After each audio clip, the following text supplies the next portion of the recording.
Hi again, guys. Do something a little different.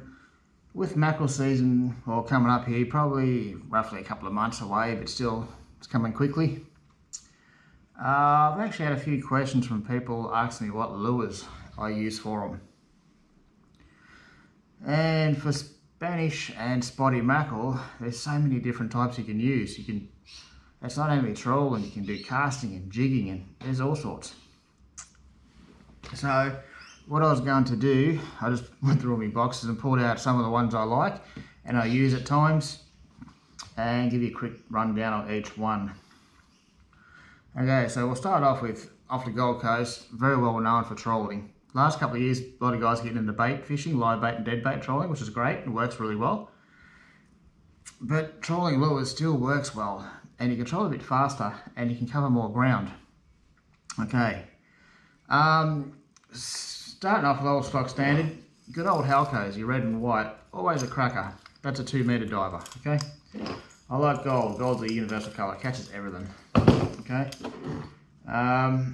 Last year, I don't know why I bought a purple one, but last year a lot of mackerel caught on purple. It's a good colour. I don't think I even run it. We're going by the scratches on it. Nah, it looks new. But purple was a good colour for last year. Halcos are a good safe bet. They're not an expensive lure and they work well.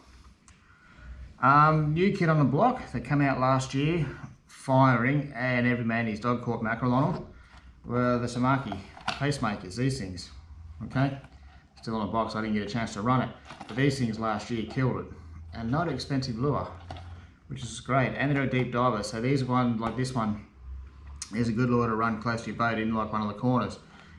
When you're trolling lures, you should mix up your lures, have like a couple of deep divers in close, a couple of shallower divers out wider, so you're just fishing different depths of the water column.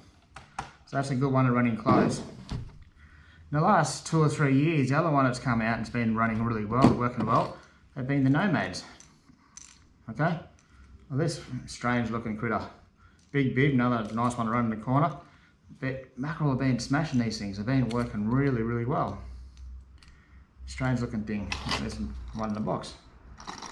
Okay, another good deep diver to run in the corner. So that is a markie in your 2 corners, and then run like a 2 metre Halco out a bit wider, or a smaller X-Rat out a bit wider, or my lure of choice, and have been for years.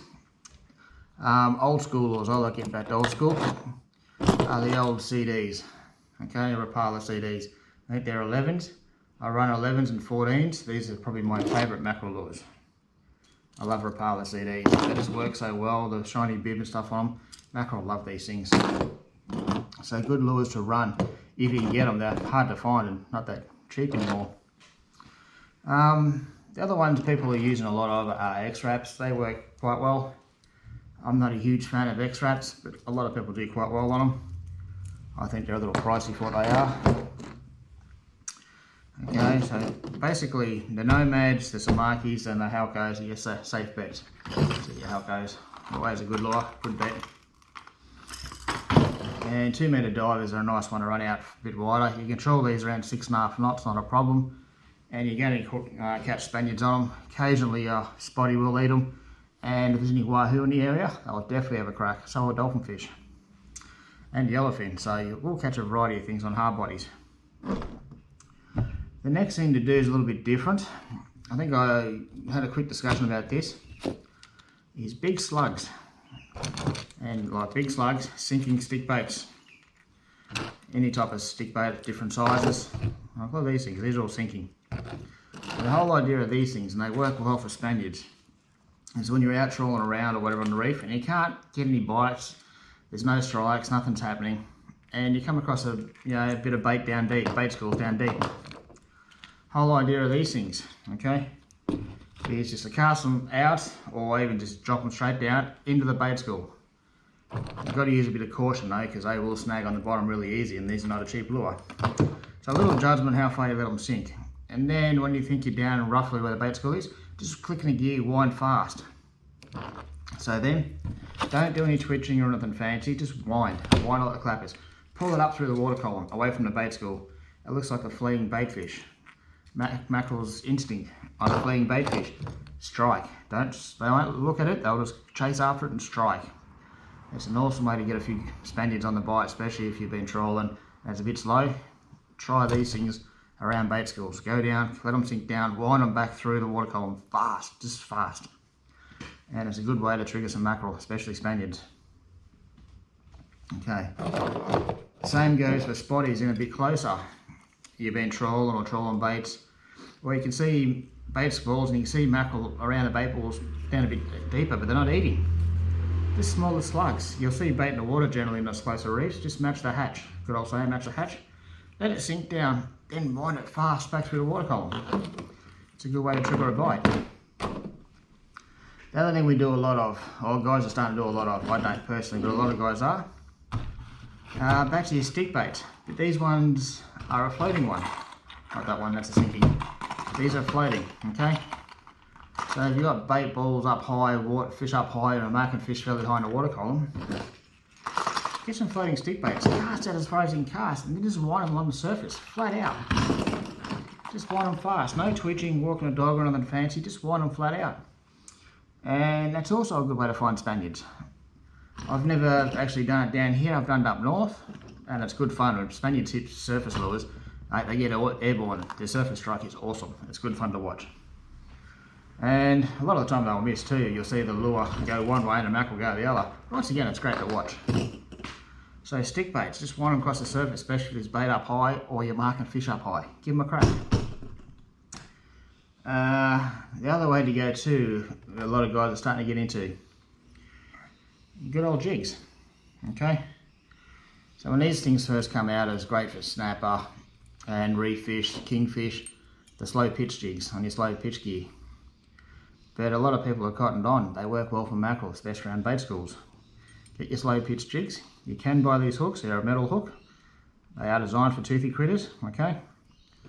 That's I think that's a Gamoku, like a 80 gram or something, with a metal hook. I'd jig that out here in the 24s, like in 40 to 50 meters. Probably even a little bit shallower, 30, 35 meters. Jig around bait schools. Okay. Give it a crack. Mackerel will eat these things. And if you're in closer, like on mermaid or palmy, it's a bit slow, there's a bit of bait and stuff around down deep. Get these small micro jigs. There's like this little tiny ones, like 20 grams, 25 grams. Make up a hook with a little bit of wire on it. Drop it down. Work it around the bait and stuff down deep. You'd be surprised. Mackerel do eat them. They love them. They're shiny and they're fluttering down there, they'll eat them. Just micro jigs. Slow pitch jigs. Okay, that's just a basic breakdown on a few lures that I've run over the years, catch fish, how they work. So I was going to do like a bit of a series with mackerel season coming up, because I've done a few mackerel videos, but haven't talked about gear too much. So we'll start off with this one, some basic rundown of some lures, and then from there, next ones I'll do on like trolling lure placements, or I'll run certain lures, how fast. And I'll even talk about some gear I use to run them. There's so much different gear you can use for mackerel. You don't have to go big, heavy overheads. You can use spin gear, you can use smaller overheads. There's so much gear you can use for them. I'll talk about speeds and places, and I'll just do a bit of a series over the next month or so on mackerel. Hope you guys stick around and watch and learn a bit. Thanks guys, bye.